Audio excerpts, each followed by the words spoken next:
Hello student, सभी को जय श्री कृष्ण। मैं श्री गौतम शिक्षण संस्थान के ऑनलाइन प्लेटफॉर्म पर आप सभी का स्वागत है।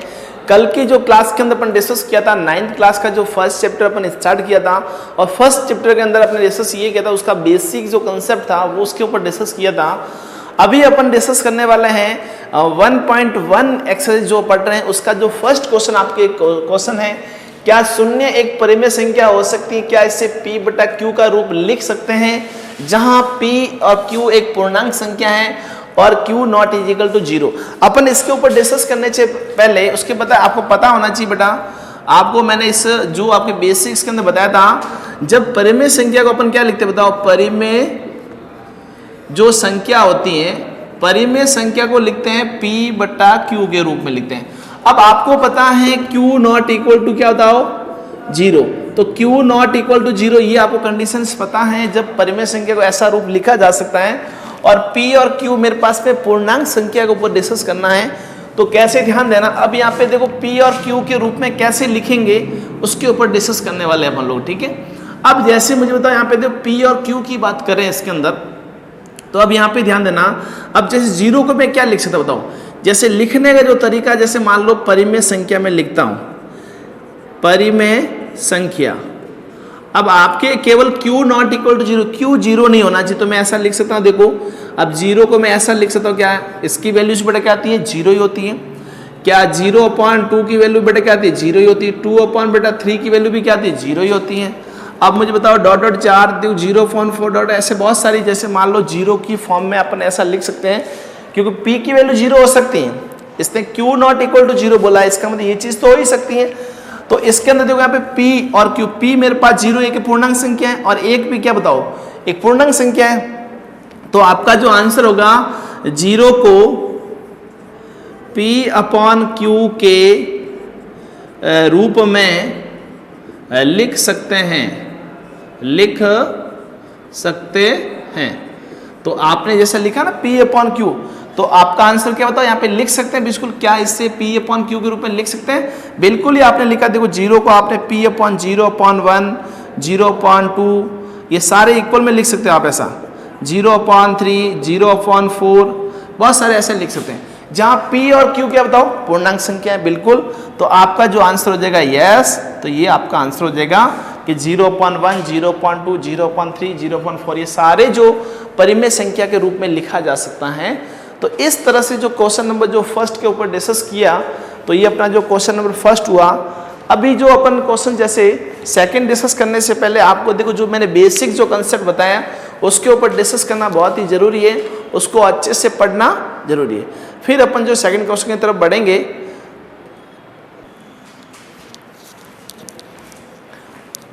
क्वेश्चन नंबर जो फर्स्ट होने के बाद क्वेश्चन नंबर सेकंड के ऊपर डिस्कस करने वाले 1.1 का जो क्वेश्चन नंबर सेकंड के ऊपर डिस्कस करेंगे, वो आपसे क्वेश्चन यही कह रहा है 3 और 4 के बीच में परिमेय संख्या के रूप में लिखना है। अब 3 और 4 को परिमेय संख्या मतलब बट्टे के रूप p/q के रूप में बताना है। तो इसका अपन लोग आंसर शुरू करते हैं बेटा। तो यहाँ पे देखो ध्यान देना, ये मेरे पास क्या था? a पॉइंट है, ये मेरे पास क्या था? b पॉइंट है। ओके, अब जैसे मुझे बताया यहाँ पे देखो 3 है और यहाँ पे क्या था बेटा? 4 है। अब इन दोनों के बीच में आपको परिमेय संख्याएं ज्ञात करना है, और परिमेय संख्या कम से कम 5 परिमेय संख्या ज्ञात करना है। तो आप इसके बीच में ज्ञात कर सकते हैं बेटा। कैसे? देखो 5 बोले तो 6 से मल्टीपल को 7 से कर लो, ये जो भी आपको अच्छा लगे। देखो वैसे 3 का जो मल्टीपल करता मैं, एक ऊपर नीचे देखो 7 से 3 है ना, ऊपर नीचे 7 से मल्टीपल कर लेता हूँ मान लीजिए। तो बेटा कितना होगा? ऊपर कितना होगा? 21/7। तो क्या मुझे बताओ, यहाँ पे जो पॉइंट मेरे पास अगला पॉइंट आएगा वो क्या था? 21/7। अगला क्या होता है? इसको भी 7 से तो कितना? 28 बट्टा कितना आ जाएगा? 7 हो जाएगा, ठीक है। अब दोनों के बीच में बट्टे बराबर हैं। अब मैं यहाँ पे लिखूंगा पहली परिमेय संख्या, जैसे मान लो पहली, दूसरी, तीसरी, चौथी, पांचवी, इसके बीच में कितनी? तो 5 परिमेय संख्या का। तो मैं लिखूंगा पहली, देखो पहली परिमेय संख्या, पहली परिमेय संख्या 21/7, इसको मैं क्या लगा ले? 22/7 हो गया। और दूसरी परिमेय संख्या,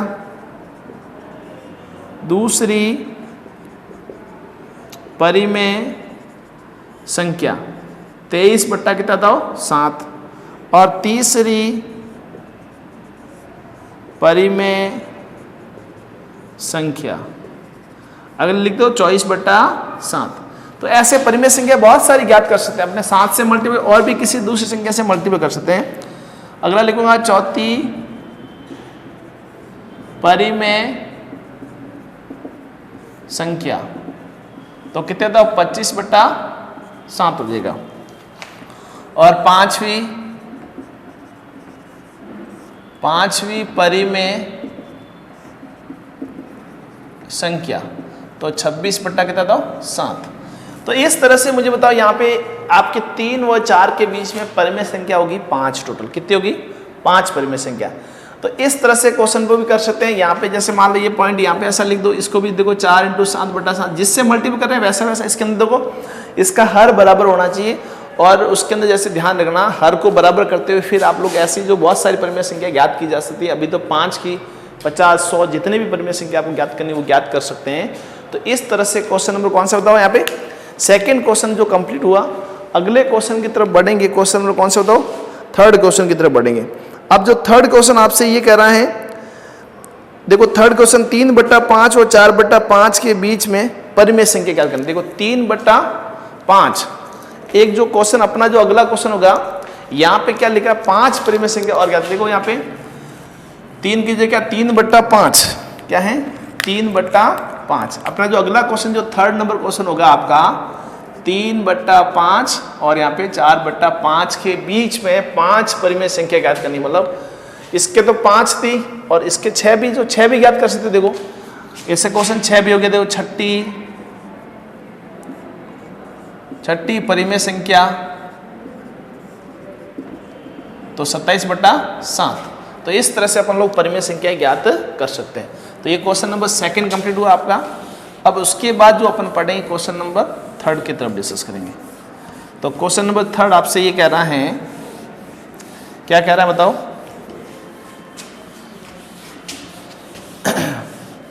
इन दोनों के बीच में आपको परिमेय संख्या 5 ज्ञात करनी। कितनी बताओ? 5 परिमेय संख्या इसके अंदर ज्ञात करनी है। तो सबसे पहले मैं इसके अंदर क्या करूंगा, देखो यहाँ पे देखो ध्यान रखिए, एक लाइन लिख दीजिए। ये 3/5, ये 4/5। इन दोनों के बीच में आपको परिमेय संख्या लिखनी है, ए और बी के बीच में 5। तो मैं यहाँ पे 3/5 को मैं क्या लिखूंगा बताओ? इसका जो मल्टीपल करूंगा मैं 7 या 5, 6 से करो। 5 बोला 6 से कर लो, क्या दिक्कत है? 6 से मल्टीपल कर लो एक बार, और इसको भी 6 से मल्टीपल कर लो। क्या होता है देखो, तो ये मेरे पास क्या हो गया?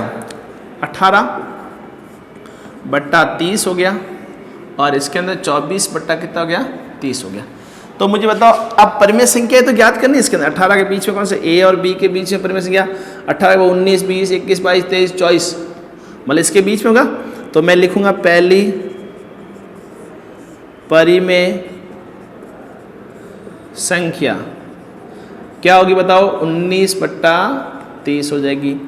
दूसरी परिमेय संख्या क्या होगी बताओ? 20/30 हो जाएगी। तीसरी परिमेय संख्या, अब तीसरी जो परिमेय संख्या होगी आपके 21/30 हो जाएगी। अगली मैं यहाँ पे लिख रहा हूँ चौथी परिमेय संख्या।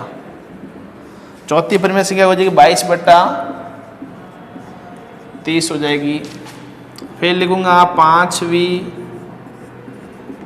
परिमेय संख्या, तो कितना के बताओ? 23/30 हो जाएगी। कितनी हो जाएगी? 23/30 हो जाएगी। तो इस तरह से मुझे बताओ यहाँ पे 18 से 24 के बीच में 5 परिमेय संख्या आपसे पूछी थी, तो पांचों परिमेय संख्या मैंने यहाँ पे लिख दी है। बहुत ही आसान क्वेश्चन है, इसके ऊपर आप लोग अच्छे से डिस्कस करते हुए आप लोग कर सकते हैं काम। तो ये सारा आप लोग नोट करें, फिर मैं अगले क्वेश्चन की तरफ बढ़ूंगा। उससे पहले आप लोग थर्ड क्वेश्चन को भी नोट कर लें। थर्ड क्वेश्चन होने के बाद अपन क्वेश्चन नंबर अगले की तरफ बढ़ेंगे। क्वेश्चन नंबर कौन सा? फोर्थ क्वेश्चन, जो आपका लास्ट क्वेश्चन है, क्वेश्चन नंबर फोर्थ। इसके बाद अपनी जो 1.1 एक्सरसाइज है वो कंप्लीट हो जाएगी आज के दिन, और फिर अपन कल अब अपन डिस्कस करेंगे क्वेश्चन नंबर जो थर्ड होने के बाद क्वेश्चन नंबर फोर्थ के ऊपर डिस्कस करने वाले हैं। क्वेश्चन नंबर फोर्थ आपका ये है नीचे दिए गए कथन के अंदर सत्य असत्य की बात करनी है और उसका अपन को रीजन बताना है। तो रीजन बताने से पहले तो फर्स्ट क्वेश्चन आपका क्या कर रहा है, प्रत्येक प्राकृत संख्या एक पूर्ण संख्या होती है। प्रत्येक प्राकृत संख्या, मैंने एक डायग्राम बताया था, आपको याद हो तो सबसे पहले मुझे बताओ, यहाँ पे पूर्ण संख्या जैसे मान लो 1 2 3 4 डॉट अनंत तक जाती है, उसको अपन क्या बोलते हैं, प्राकृत संख्या बोलते हैं। ठीक है, जैसे इसके अंदर 0 इंक्लूड हो जाता है उसको अपन क्या बोलते हैं, पूर्ण संख्या बोलते हैं। जैसे इसके अंदर देखो माइनस का 1 और -2 और -3 डॉट क्या तो माइनस अनंत तक होता है, तो इसको अपन क्या बोलते हैं, पूर्णांक संख्या। क्या बोलते हैं, पूर्णांक संख्या। तो ये मैंने डायग्राम आपको बताया था, यहाँ पे लिखा प्रत्येक प्राकृत संख्या, मतलब प्रत्येक प्राकृत संख्या एक पूर्ण संख्या हो सकती क्या, यस मतलब यहाँ पे ये करेक्ट आंसर होगा, क्योंकि ये भी किसके अंदर इंक्लूड है, पूर्ण संख्या के अंदर इंक्लूड है। तो इसका मतलब ये पूरा गोला जो होगा वो किस में आएगा, पूर्ण संख्या के अंदर आएगा। तो इसका मतलब जो पहला जो क्वेश्चन आपको दिया हुआ है, जो प्रत्येक प्राकृत संख्या एक पूर्ण संख्या होती है, तो पहला क्वेश्चन सही हो गया। दूसरा क्वेश्चन अपने को ये कह रहा है, प्रत्येक पूर्णांक संख्या एक पूर्ण संख्या हो सकती है। प्रत्येक पूर्णांक संख्या मतलब ये पूर्णांक संख्या जो इंक्लूड करके ये पूर्ण संख्या हो सकती है, क्या पॉसिबल है क्या?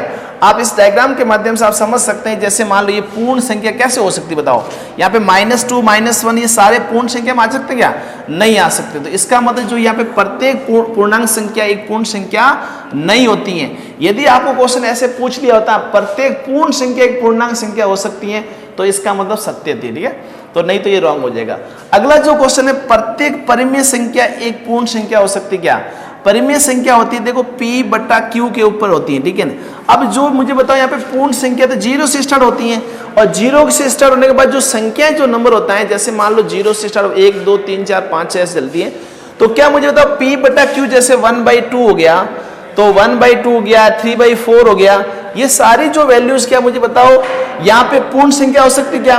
पूर्ण संख्या तो ओनली फॉर 0 से स्टार्ट होती है और अनंत तक जाती है, मतलब प्लस के अनंत तक जाती है। तो इसका मतलब ये इसके अंदर इंक्लूड नहीं हो सकता। P बट्टे वाली जो संख्या है पूर्ण संख्या नहीं हो सकती। तो ये जो आपका जो मैंने डायग्राम बताया, इसका ये रीजन भी इसके साथ में है। तो इस तरह से मुझे बताओ फोर्थ क्वेश्चन आपका कंप्लीट हुआ। आज की जो लेक्चर अपन यहीं खत्म करते हैं। पहली जो 1.1 एक्सरसाइज खत्म हो गया। Thank you.